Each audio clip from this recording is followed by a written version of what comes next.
Well, shalom. Today is, or almost, it's almost Yom Kippur. Today is actually the 10th day of the days of awe, or Rosh Hashanah, Feast of Trumpets. And so these 10 days are feast, and then in about 8 minutes, when that sun sets yonder mountain, I'm in Tulsa, so there are no mountains. Well, Turkey Mountain maybe, but it becomes Yom Kippur. Now, Yom Kippur is the holiest day in the Hebrew calendar.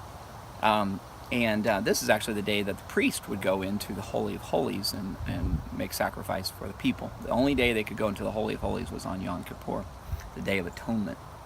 And so this, of course, relates to Jesus, our high priest, and his sacrifice for us, and the atonement he made for us.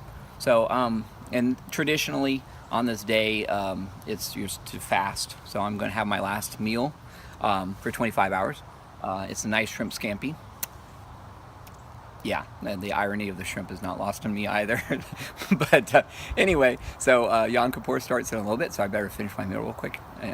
I'm not going to freak out, but I want to observe. A lot of times we Christians, we are under grace, and so we kind of do everything in our own way. Well, there are certain things that God has instituted, and the Hebrew holy days were not called Hebrew; they're called Feast unto the Lord, or Moedim, I think is the term. Not a Hebrew expert at all, but so the Yom Kippur, leading up to this, has been the Feast of Rosh Hashanah, the Feast of Trumpets, and then 5 days after this, I think, is Feast of Tabernacles, where God dwells with us. So these are the fall feasts, and they're exciting.